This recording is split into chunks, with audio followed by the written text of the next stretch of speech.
Liver हमारे शरीर का एक प्रमुख अंग है। यह हमारे शरीर में भोजन पचाने से लेकर पित्त बनाने तक का काम करता है। लीवर हमारी बॉडी में 380 से 400 फंक्शन पर काम करता है, इसलिए कहा जाता है तुम मेरे जिगर के टुकड़े हो। जिगर मतलब लीवर। लिवर शरीर को संक्रमण से लड़ने, रक्त शर्करा या ब्लड शुगर को नियंत्रित रखने, शरीर से विषैले पदार्थों को निकालने, फैट को कम करने तथा प्रोटीन बनाने में अहम भूमिका अदा करता है। लीवर अत्यधिक मात्रा में खाने, शराब पीने एवं अनुचित मात्रा में फैट युक्त भोजन करने से फैटी लिवर जैसे रोग लिवर में होने की संभावना होती है। हेलो नमस्कार, उमेश राजपूत अश्वनी हर्बोलाइफ प्राइवेट लिमिटेड से आपका स्वागत करता हूं। अगर आप हमारे चैनल पर नए हैं तो आप हमारे चैनल को लाइक और सब्सक्राइब करें ताकि आपको हेल्थ से जुड़ी हुई वीडियो का नोटिफिकेशन मिलता रहे। कुछ लोग सोचते हैं फैटी लिवर केवल शराब या अन्य मादक चीजों का सेवन करने से ही होता है और फैटी लिवर का इलाज घर में करना संभव नहीं है। सबसे पहले तो यह जान लें कि फैटी लिवर की बीमारी शराब के साथ साथ मोटापे और खाने की अनुचित आदतों वाले लोगों में भी यह हो सकता है। एक फैटी लिवर क्या है? 2 फैटी लिवर होने के कारण। 3 फैटी लिवर के लक्षण। फैटी लिवर क्या है? अगर सबसे पहले समझते हैं कि फैटी लिवर क्या है। लिवर की कोशिकाओं में अधिक मात्रा में फैट जमा हो जाता है। लिवर में वसा की कुछ मात्रा का होना तो सामान्य बात है, लेकिन फैटी लिवर बीमारी व्यक्ति को तब होती है जब वसा की मात्रा लिवर के भार से 10% अधिक हो जाती है। ऐसी स्थिति में लिवर सामान्य रूप से कार्य करने में असमर्थ हो जाता है तथा अनेक लक्षणों को उत्पन्न करता है। इसके बाद फैटी लिवर का इलाज कराने की जरूरत पड़ती है। सामान्यतः इसके लक्षण देर में देखने को मिलते हैं, लेकिन लंबे समय तक लिवर में अधिक वसा का जमा होना नुकसानदायक बन जाता है। आमतौर पर 40 से 60 वर्ष की आयु में यह देखने को मिलता है। आयुर्वेद में लिवर का संबंध पित्त से बताया गया है, यानी पित्त के दूषित होने पर लिवर रोगग्रस्त हो जाता है एवं भली भांति अपना कार्य नहीं कर पाता। दूषित पित्त ही फैटी लिवर जैसे रोगों को जन्म देता है। अनुचित खान पान से लिवर में विषाक्त तत्व जमा होने लगते हैं, जिस कारण लिवर को सामान्य से अधिक कार्य करना पड़ता है, जिसके कारण लिवर में सूजन आ जाती है, जो फैटी लिवर का उपचार कराने की जरूरत पड़ जाती है। फैटी लिवर 2 प्रकार के होते हैं। एक अल्कोहलिक फैटी लिवर डिजीज शराब का अत्यधिक सेवन करने वालों में होता है। अल्कोहल का अधिक सेवन लिवर पर फैट जमा होने का एक कारण है। शराब का ज्यादा सेवन करने से लिवर में सूजन आ सकती है तथा लिवर क्षतिग्रस्त हो सकता है। 2 non alcoholic fatty liver disease उच्च वसायुक्त भोजन एवं अनुचित जीवन शैली के कारण व्यक्ति में मोटापे एवं डायबिटीज की समस्या होने लगती है, जो कि फैटी लिवर होने में बड़े कारण है। शराब न लेने पर भी इन स्थितियों में फैटी लिवर होने की पूरी संभावना है। फैटी लिवर होने पर अन्य रोग होने की संभावना भी होती है। Non alcoholic fatty liver disease के 4 चरण होते हैं। सामान्य फैटी लिवर और स्टियाटोसिस। इस चरण में लिवर में वसा का जमा होना शुरू हो जाता है, किंतु किसी भी तरह की सूजन नहीं होती। इस अवस्था में किसी भी तरह के लक्षण दिखाई नहीं देते तथा केवल उचित आहार के सेवन से यह ठीक हो जाता है। Non alcoholic steatohepatitis. इस अवस्था में वसा जमे हुए लिवर में सूजन आना शुरू हो जाती है। लिवर में जब सूजन आ जाता है तब वो क्षतिग्रस्त ऊतकों या टिश्यू को ठीक करने की कोशिश करते हैं। जितने ज्यादा टिश्यू वहां पर क्षतिग्रस्त होते हैं, लिवर उतनी तेजी से उनको ठीक करने की कोशिश करता है और इस प्रकार सूजन वाले टिश्यूओं में घाव हो जाती है।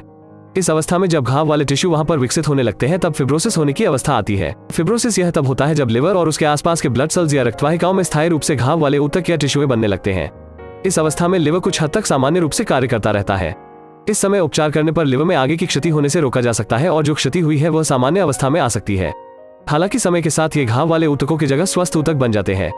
इस कारण से लिवर का कार्य प्रभावित होता है तथा सिरोसिस हो सकता है। सिरोसिस। इस अवस्था में लिवर सामान्य रूप से कार्य करना बंद कर देता है तथा त्वचा एवं आंखों का पीलापन जैसे लक्षण दिखने लगते हैं। इस समय लिवर में बने जिन ऊतकों में घाव हो जाता है उनको हटाना मुश्किल हो जाता है। ज्यादातर लोगों में सामान्य फैटी लिवर ही पाया जाता है, जो कि आहार योजना में बदलाव करके सामान्य अवस्था में लाया जा सकता है। फिब्रोसिस तथा सिरोसिस को विकसित होने में 3 से 4 वर्ष लगते हैं। फैटी लिवर होने के कारण आपको फैटी लिवर का इलाज करना है। फैटी लिवर होने कारण का पता होना जरूरी है, इसलिए फैटी लिवर को होने से रोकने के लिए सबसे पहले आम कारणों की जान लेना जरूरी है, जिससे वयस्कों के साथ बच्चों में होने की संभावनाओं को रोका जा सकता है। साथ ही घरेलू उपायों को शारीरिक अवस्था को संभाला जा सकता है। फैटी लिवर होने के आम कारण निम्नलिखित है। अत्यधिक शराब पीना, आनुवांशिकता, मोटापा, फैटी फूड और मसालेदार खाने का सेवन, रक्त में वसा का स्तर ज्यादा होना, मधुमेह या डायबिटीज, स्टेरॉइड, एस्पिरिन या ट्रेटासिलिन जैसी दवाइयों का लंबे समय तक सेवन, पीने के पानी में क्लोरीन की अत्यधिक मात्रा, वायरल हेपेटाइटिस। फैटी लिवर के लक्षण। इसी तरह अगर आपको फैटी लिवर का उपचार करना है तो फैटी लिवर के लक्षणों को शुरुआती अवस्था में समझना होगा। हालांकि यह मुश्किल होता है क्योंकि बहुत कम लोगों को फैटी लिवर के लक्षणों के बारे में पता होता है, इसलिए शारीरिक अवस्था बहुत ज्यादा खराब हो जाने के बाद बीमारी का पता चलता है। चलिए कुछ आम लक्षणों के बारे में पता लगाते हैं। पेट के दाएं भाग के ऊपरी हिस्से में दर्द, वजन में गिरावट, कमजोरी महसूस करना, आंखों और त्वचा में पीलापन दिखाई देना, भोजन सही प्रकार से हजम नहीं होना जिसके कारण एसिडिटी का होना, पेट में सूजन होना। बच्चों में फैटी लिवर बहुत कम देखा जाता है। इनमें non alcoholic fatty liver disease के कोई विशिष्ट लक्षण नहीं देखे जाते हैं, परंतु यह मोटापे से ग्रस्त बच्चों में या जिनमें जन्म से ही चयापचय विकार पाया जाता है। जंक फूड, चॉकलेट, चिप्स का अधिक सेवन तथा शारीरिक गतिविधियों की कमी के कारण ये समस्या आजकल बच्चों में बढ़ रही है। सबसे पहले आप कोशिश करें कि बच्चे इस बीमारी से ग्रस्त ना हो, लेकिन अगर ऐसी स्थिति आ गई तो आप फैटी लिवर का इलाज करने के लिए इन लक्षणों की पहचान कर सकते हैं। बच्चों में यह लक्षण पाए जा सकते हैं: थकावट होना, पेट दर्द, रक्त में लिवर एंजाइम्स का बढ़ा हुआ स्तर पाया जाना। और फैटी लिवर को रोकने के उपाय। फैटी लिवर को रोकने के उपाय: अश्वनी लिवर हिल सिर्फ खाने से 20 मिनट पहले 1 चम्मच सुबह और शाम गर्म पानी से लें। अश्वनी लिवर हिल कैप्सूल सुबह और शाम गर्म पानी से लें। अश्वनी डाइजेस्टिव एंजाइम खाने के 30 मिनट बाद 1 चम्मच सुबह और शाम गर्म पानी से लें। आयुर्वेदिक केवल औषधियों से ही नहीं, उचित आहार एवं जीवनशैली से भी रोग शांत करता है। आयुर्वेद शरीर में उपस्थित 3 दोष वात, पित्त एवं कफ के सिद्धांत पर काम करता है। आयुर्वेदीय उपचार प्राकृतिक रूप से असंतुलित दोषों को सामान्य अवस्था में लेकर आता है। यह एलोपैथिक दवाओं की तरह लक्षणों को कुछ समय के लिए दबाता नहीं, अपितु विषाक्त तत्वों को शरीर से बाहर कर तथा दोषों को संतुलित कर रोग को जड़ से मिटाता है। परंतु आयुर्वेदीय उपचार के समय रोगी को उचित जीवनशैली एवं निर्दिष्ट आहार विहार का ही सेवन करना चाहिए, नहीं तो उसे चिकित्सा का लाभ नहीं मिल सकता। उचित खान पान एवं दिनचर्या आयुर्वेदीय उपचार का हिस्सा है। आयुर्वेद में वर्णित शोधन चिकित्सा द्वारा फैटी लीवर का इलाज किया जा सकता है। फैटी लिवर पित्त की विकृति से उत्पन्न विकार है, अतः इसमें विरेचन कराया जाता है। विरेचन द्वारा पित्त का शमन होता है तथा विषाक्त तत्व शरीर से बाहर निकल जाते हैं।